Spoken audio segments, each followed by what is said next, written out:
السلام علیکم. کیا حال ہے آپ سب کے؟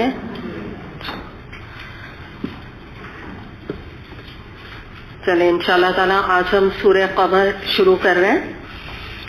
نحمدہ و نصلی علی رسولہ الکریم، اما بعد فاعوذ باللہ من الشیطان الرجیم. بسم اللہ الرحمن الرحیم.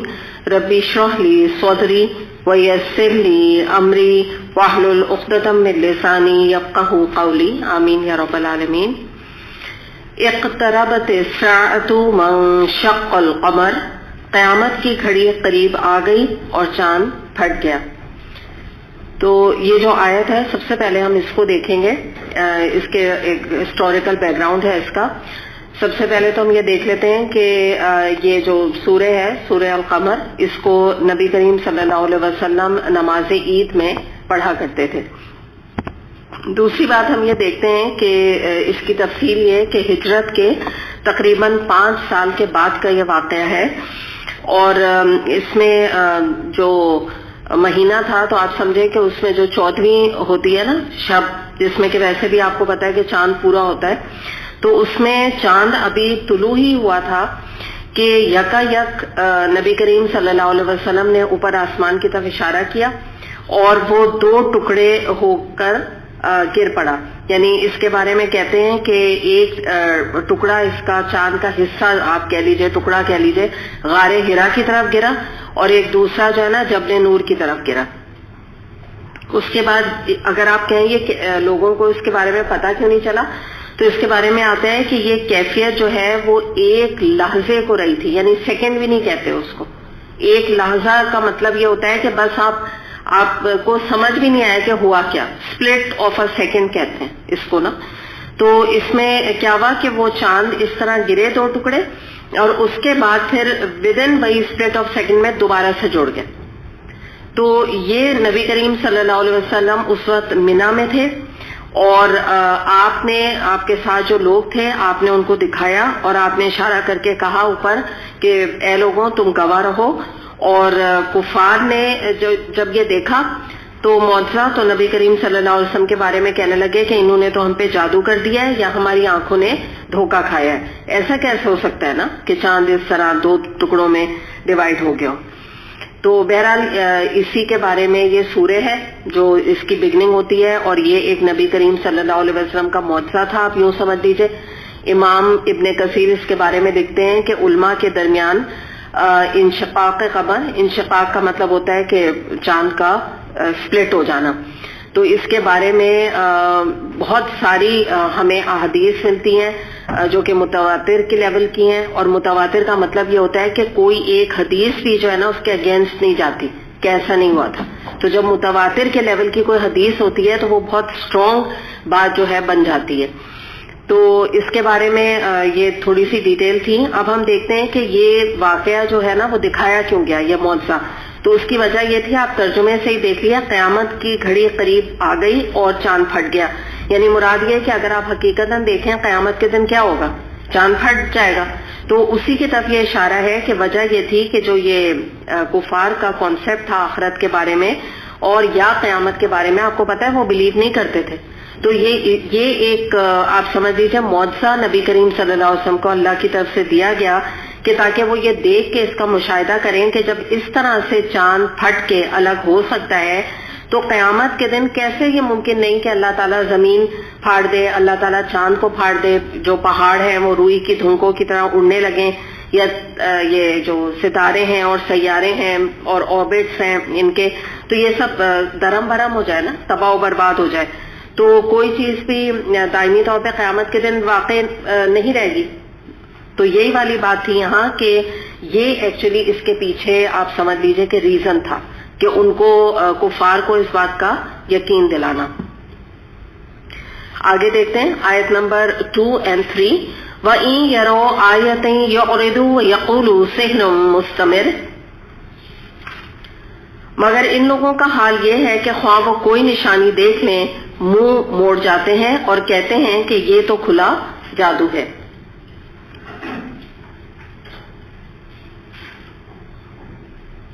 تو اس کے بارے میں ہم دیکھتے ہیں کہ آیت نمبر 3 بھی ہے نا، وَكَذَّبُوا وَاتَّبَعُوا أَهْوَاءَهُمْ وَكُلُّ أَمْرٍ مُسْتَقِرٌ، اور انہوں نے اس کو بھی جھٹلا دیا اور اپنی خواہشات نفس ہی کی پیروی کی، ہر معاملے کو آخرکار ایک انجام پر پہنچ کر رہنا ہے۔ یعنی مراد کیا ہے کہ اللہ تعالیٰ یہاں پر ایک کفار کے بارے میں ایک اپنا کامنٹ دے رہے ہیں کہ ان کا حال یہ ہے کہ کوئی بھی نشانی ان کو دکھا دی جائے، جو کہ یہ کوئی اتنی بڑی نشانی تھی، لیکن اس کے باوجود ان کا مسئلہ یہ تھا کفار کا، جیسے میں نے ابھی بھی آپ کو بتایا کہ سب کچھ دیکھنے کے باوجود انہوں نے اسی وقت نبی کریم صلی اللہ علیہ وسلم سے کہہ دیا تھا کہ آپ نے ہماری آنکھوں کے سامنے کوئی جادو کر دیا، یہ چلتا پھرتا کوئی جادو ہے۔ تو یہی اللہ تعالیٰ یہاں پہ فرما رہے ہیں کہ انہوں نے ہمیشہ ہی اپنے نفس کی پیروی کرنی ہے، اور نفس کی پیروی یہ ہوتی ہے کہ جو کچھ بھی ان کا ایک انسان کا دل چاہتا ہے وہ اپنا ایک پرسیپشن بنا لیتا ہے اپنے ریلیجن کے بارے میں، اپنی زندگی گزارنے کے بارے میں، اور کہتا ہے یہی حتمی بات ہے، بس جو میں نے بات کہہ دی۔ تو یہ اسی کی طرف یہاں بات بتائی گئی، حالانکہ ہر معاملے کو آخرکار اللہ تعالیٰ فرما رہے ہیں انجام پر پہنچ کے رہنا ہے۔ یعنی مراد یہ ہے کہ ایونچولی اگر آج تم جھٹلا رہے ہو، آج تم اسے جادو قرار دے رہے ہو، تو بالآخر تو جو دی اینڈ ہوگا، تو اس وقت تو جن لوگوں نے نبی کریم صلی اللہ علیہ وسلم کو یا اللہ کے دین کو جھٹلایا ان کا برا نتیجہ ان کے سامنے آ جائے گا، اور جنہوں نے اچھے کام کیے اور اللہ تعالیٰ کی یا نبی کریم صلی اللہ علیہ وسلم کی بات کو حق گردانا، تو ان کا انجام بھی سامنے آ جائے گا۔ تو مراد یہی ہے کہ اینڈ تو ہر ایک کا ہونا ہے، آخری ایک جو کوئی بھی دنیا ہے اس کا بھی ایک اینڈ ہے، ہم انسانوں کا بھی ایک اینڈ ہے۔ آپ دیکھیے کھانا جب انسان شروع کرتا ہے اس کا بھی ایک اینڈ ہوتا ہے، 10 سے 15 منٹ میں وہ ختم ہو جاتا ہے۔ پیٹرول آپ گاڑی میں ڈالیں تو اس کا بھی ایک اینڈ ہے، 3 دن 4 دن 5 دن گاڑی چلتی ہے، دیٹس اٹ، اکارڈنگلی آپ جتنا یوز کریں۔ تو ہر چیز جو ہے وہ وقت کے ساتھ ختم ہو جانی ہے۔ تو یہ انہوں نے کس طرح یہ سمجھا، یعنی مراد یہاں یہ ہے کہ کیسے یہ سمجھتے ہیں کہ قیامت نہیں آئے گی، کیسے ایسے یہ دنیا چلتی رہے گی، کب، ہاؤ لانگ، کب تک چلے گی۔ آگے دیکھتے ہیں آیت نمبر 4 to 8۔ وَلَقَدْ جَاءَهُم مِّنَ الْأَنبَاءِ مَا فِيهِ مُزْدَجَرٌ حِكْمَةٌ بَالِغَةٌ فَمَا تُغْنِ النُّذُرُ فَتَوَلَّ عَنْهُمْ يَوْمَ يَدْعُ الدَّاعِي إِلَىٰ شَيْءٍ نُّكُرٍ خُشَّ عَنْ أَبْصَارُهُمْ يَخْرُجُونَ مِنَ الْأَجْدَاثِ كَأَنَّهُمْ جَرَادٌ مُّنتَشِرٌ مُّهْطِعِينَ إِلَى الدَّاعِي يَقُولُ الْكَافِرُونَ هَٰذَا يَوْمٌ عَسِرٌ۔ ترجمہ ہے اس کا، ان لوگوں کے سامنے پچھلی قوموں کے وہ حالات آ چکے جن میں سرکشی سے باز رکھنے کے لیے کافی سامان عبرت ہے، اور ایسی حکمت جو نصیحت کے مقصد کو بدرجہ اتم پورا کرتی ہے، مگر تنبیہات ان پر کارگر نہیں ہوتی۔ پس اے نبی صلی اللہ علیہ وسلم ان سے رخ پھیر لیجئے۔ جس روز پکارنے والا ایک سخت ناگوار چیز کی طرف پکارے گا، لوگ سہمی ہوئی نگاہوں کے ساتھ اپنے قبروں سے اس طرح نکلیں گے گویا وہ بکھری ہوئی ٹڈیاں ہیں، پکارنے والے کی طرف دوڑے جا رہے ہوں گے، اور وہی منکرین جو دنیا میں اس کا انکار کرتے تھے اس وقت کہیں گے یہ دن تو بڑا کٹھن ہے۔ تو یہاں پہ نا ایک آپ سمجھ لیجئے کہ یوم حشر کا نقشہ یہاں پہ کھینچا جا رہا ہے، اور یہ بات بتائی جا رہی ہے کہ پچھلی جو امتیں گزر چکی ہیں، قوم عاد، قوم فرعون، لوط وغیرہ، قوم نوح وغیرہ، تو اللہ تعالیٰ فرما رہے ہیں کہ اس میں تو بڑی نصیحت کے پہلو موجود ہیں، اور اگر کسی نے سبق حاصل کرنا ہے تو جس نے ہدایت پانی ہے وہ تو یہ واقعات ہی اس کے لیے مور دین انف ہے کہ وہ ہدایت کو پالے اور شرک و معصیت سے پرہیز کر لے۔ لیکن اللہ تعالیٰ نے ان کے بارے میں فرمایا کہ ان کا حال یہ ہے کہ ان کے اوپر ماضی میں بھی جو بھی تنبیہات آئیں، جو بھی اللہ کی طرف سے وارننگز آئیں، جو بھی رسولوں نے ان کو وارننگز دی، انہوں نے کبھی بھی اس کے اوپر کان نہیں دھرا۔ تو اب آپ کیا کیجئے، نبی کریم صلی اللہ علیہ وسلم ان سے رخ پھیر لیجئے۔ اہل مکہ کی طرف، مشرکین اور کفار کی طرف اشارہ کیا جا رہا ہے کہ اب آپ جو ہے نا ان کے رخ پھیر لیجئے۔ اب کیا ہے کہ اب تو ان کو، جس کو ہم کہتے ہیں نا کہ ان کو لگ پتا جائے گا کب، قیامت کے دن۔ اب تو ان کو جو ہے نا جب بہت زیادہ کوئی انسان اپنی سرکشی اختیار کرتا ہے تو یہ انداز اللہ تعالیٰ کا یہاں پر ہے کہ مراد یہ ہے کہ یہ جو اب ہیں لوگ، ان کو مشکل ہے اب ہدایت ملے۔ یہ بہت ہی گون کیسز ہیں جن کے بارے میں ہم یوں کہہ سکتے ہیں۔ اور آپ یہ دیکھیے کہ جب انسان نا بہت زیادہ اللہ تعالیٰ کی نافرمانی کرتا ہے اور گناہوں کے اوپر اصرار کرتا ہے اور رسولوں کے یا قرآن کا انکار کرتا ہے، تو ہوتا کیا ہے کہ ان کے دلوں پر اللہ تعالیٰ کی طرف سے مہر لگ جاتی ہے، اور وہ یہ جو مہر لگنے کی کیفیت ہے ہم بہت دفعہ اس کو دیکھ چکے ہیں، یہ انسان کی اپنی چوائس ہوتی ہے جس کی بنا پہ مہر لگتی ہے، اللہ تعالیٰ نہیں لگاتا ایسے کسی کے دلوں پر۔ تو یہاں پہ جو پیغمبروں کا ڈراوا تھا ان کا انذار تھا، قرآن کا انذار موجود ہے، نبی کریم صلی اللہ علیہ وسلم کا انذار تھا، انہوں نے کسی کو بات مان کر نہیں دیا. تو پھر اب اللہ تعالیٰ نے یہاں پر ذکر کیا قیامت کا جس کا وہ انکار کرتے ہیں. ابھی ہم نے پیچھے یہی دیکھا نا، وہ تو نہیں مانتے قیامت کو، تو اللہ تعالیٰ نے دوبارہ سے قیامت کا میدان حشر کا ذکر کر کے بتایا کہ یہ دن بڑا ہولناک ہوگا، بڑے ہی دہشت ناک یہ دن ہوگا کہ اس روز دل جو ہے وہ ہول رہے ہوں گے. ہولنے کا کیا مطلب ہوتا ہے؟ ایکسٹریم اینزائٹی، ہاتھ پاؤں انسان کے جو ہے نا قابو میں نہ رہے، اتنی گھبراہٹ دل کی کیفیت ہو. تو یہ وہ کیفیت والا دن ہے، بڑی سخت آزمائش والا دن ہے. لوگ دنیا کی زندگی میں آزمائشوں کو بہت بڑا سمجھتے ہیں، اصل آزمائش تو یہ ہے قیامت والے دن کی. اور آگے اللہ تعالیٰ نے نقشہ کھینچا کہ قبر سے نکل کر کہتے ہیں کہ ٹڈیوں کی طرح لوگ نا اچھل اچھل کے قبروں سے نکلیں گے، اور نکل کے ان کو جیسا کہ پتا ہوگا کہ ہمیں کہاں دوڑنا ہے، میدان حشر کی طرف وہ دوڑے چلے جائیں گے، دوڑے، اور کہاں ان کی منزل ایکچولی کہاں ہے؟ حساب کتاب کی مقام پر. ان کو خود اس چیز کا پتا ہوگا، وہ تیزی سے بھاگے جائیں گے. بھاگے یہ جو ہے نا موقعین، اس کا مطلب ہے کہ دوڑے دوڑے بھاگیں گے. ایک طریقہ ہوتا ہے نا کہ آرام آرام سے رینگ رینگ کے آدمی چل رہا ہے، کہ دوڑتے ہوئے چلے جائیں گے وہاں پر، اور اس کے بعد جب وہاں پہنچیں گے اور جب منزل ان کی جیسے جیسے قریب آئے گی تو جب ان کے کچھ سینسز کام کریں گے تو ان کو سمجھ آئے گی کہ اچھا یہ وہ دن ہے جس کا ذکر ہم نے سنا تھا، یا ہمیں نبی کریم صلی اللہ علیہ وسلم بتایا کرتے تھے، یا ہمیں کوئی قرآن پڑھنے والا بتایا کرتا تھا کہ اس دن کے لیے کچھ سامان کر لو. تو کیا کہا جا رہا ہے؟ یہ دن ان کے لیے بڑا کٹھن ہوگا. کٹھن کیوں ہوگا؟ شاکنگ دن ہوگا. ان کو یقین نہیں آئے گا اس چیز کا، کیونکہ انہوں نے دنیا میں کبھی سمجھنا بھی نہیں چاہا، کبھی اس کے بارے میں ڈیٹیل بھی جاننا نہ چاہیے. آگے دیکھتے ہیں، آیت نمبر ہے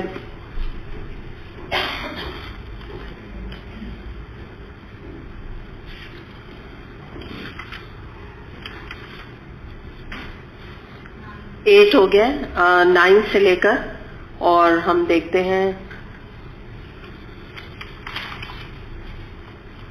15 تک. كذبت قبلهم قوم نوح فكذبوا عبدنا وقالوا مجنون وازدجر فدعا ربه أني مغلوب فانتصر ففتحنا أبواب السماء بماء منهمر وفجرنا الأرض عيونا فالتقى الماء على أمر قد قدر وحملناه على ذات ألواح ودسر تجري بأعيننا جزاء لمن كان كفر وَلَقَدْ تَرَكْنَاهَا آيَةً فَهَلْ مِن مُدَّكِّرٍ فَكَيْفَ كَانَ عَذَابِي وَنُذُرِ. اس سے پہلے نوح علیہ السلام کی قوم جھٹلا چکی، انہوں نے ہمارے بندے کو جھوٹا قرار دیا اور کہا کہ یہ دیوانہ ہے، اور وہ بری طرح جھڑکا گیا. آخرکار اس نے اپنے رب کو پکارا کہ میں مغلوب ہو گیا، اب تو ان سے انتقام لے لے. تب ہم نے موسلادھار بارش سے آسمان کے دروازے کھول دیے اور زمین کو پھاڑ کر چشموں میں تبدیل کر دیا، اور یہ سارا پانی اس کام کو پورا کرنے کے لیے مل گیا جو مقدر ہو چکا تھا. نوح علیہ السلام کو ہم نے ایک تختوں اور کیلوں والی پر سوار کر دیا جو ہماری نگرانی میں چل رہی تھی. یہ تھا بدلہ اس شخص کی خاطر جس کی ناقدری کی گئی تھی. اس کشتی کو ہم نے ایک نشانی بنا کر چھوڑ دیا. پھر کیا کوئی ہے نصیحت قبول کرنے والا؟ دیکھ لو کیسا تھا میرا عذاب اور کیسی تھی میری تنبیہات. اچھا، اب آپ نوٹ کریں گے کہ جو انداز ہے سورہ قمر کا اور آگے بھی پورا 27ویں پارے کا، تو یاد رکھیے گا اس میں تفسیر طلب باتیں کم ہیں، شارٹ تفسیر ہے. وجہ یہ کہ ایک تو ہم لوگ موسٹلی آیات کر چکے ہیں، تو یہاں پہ بہت ساری چیزوں کا ریمائنڈر ہے.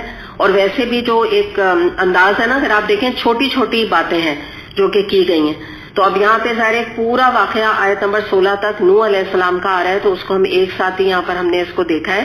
اور یہاں پہ ہم یہ دیکھ لیتے ہیں، ہم ڈیٹیل اس کی تمام جانتے ہیں نوح علیہ السلام کے واقعے کی، کہ دوبارہ سے اس کو ریکیپ ہم کریں اگر، تو نوح علیہ السلام کے قوم نے نوح علیہ السلام کی تکذیب کی تھی، ان کو جھٹلایا تھا، اور اس کے علاوہ ان کو ڈرایا اور دھمکایا تھا نوح علیہ السلام کو ان کی قوم نے. ایک تو ہوتا ہے نا کہ بھئی چلو بات نہیں مانی، انہوں نے تو نوح علیہ السلام کو ڈرایا دھمکایا، ان کے ساتھ بہت ہی برا سلوک کیا کہ وہ فینٹ ہو کے گر جاتے تھے، اتنا ان کو مارتے تھے ان کے قوم کے لوگ. اور اس کے بارے میں بھی آتا ہے کہ سورہ شعراء آیت نمبر 116 میں آتا ہے کہ ان کی قوم کے لوگ کہا کرتے تھے کہ اے نوح اگر تو باز نہ آیا تو ہم تمہیں سنسار کر دیں گے، یعنی سٹوننگ ٹو ڈیتھ، ہم پتھر مار مار کے تمہیں ہلاک کر دیں گے اگر تم نے ہمیں یہ دعوت تبلیغ دی. تو اس کے بارے میں یہ آتا ہے منہمر جو ہے نا، جو اس کا پانی کا ذکر ہے، تو اس کے بارے میں یہ آتا ہے کہ اتنا زیادہ تیزی کے ساتھ یہ سیلابی پانی تھا کہ کہتے ہیں کہ 40 روز تک یہ پانی جو ہے وہ اوپر سے بھی برستا رہا، یعنی بارش کی صورت میں، اور زمین سے بھی ابلتا رہا۔ اتنا زیادہ آپ امیجن کر سکتے ہیں کہ پانی جمع ہو گیا تھا جو ان کے تباہ کرنے کا ان کا باعث بنا۔ اور اگر آپ دیکھیں اللہ کی نعمت ہے پانی، لیکن اگر اللہ تعالیٰ کسی کو تباہ کرنے کا ارادہ کر لے اس کی نافرمانی کی وجہ سے، تو اللہ تعالیٰ نے اپنی اسی نعمت کو ایکسٹرا آرڈنری بڑھا دیا جو ان کے لیے زحمت کا باعث بن گئی اور ان کے مرنے کا باعث بن گئی۔ جیسے آپ مختلف چائنا میں اور سونامی اور مختلف آپ یہ دیکھتے ہیں نا زلزلے اور سیلاب وغیرہ، تو اس میں آپ دیکھیے ڈنکی کارز کی طرح گاڑیاں جو ہے وہ بہہ رہی ہوتی ہیں اور گھر جو ہے وہ ایسے لگتا ہے جیسے کوئی کھلونے اس طرح سے ٹوٹ رہے ہوتے ہیں۔ تو یہی اللہ تعالیٰ کی قدرت کا بھی یہاں پر اظہار ہے جو ہمیں یہاں پر نظر آ رہا ہے۔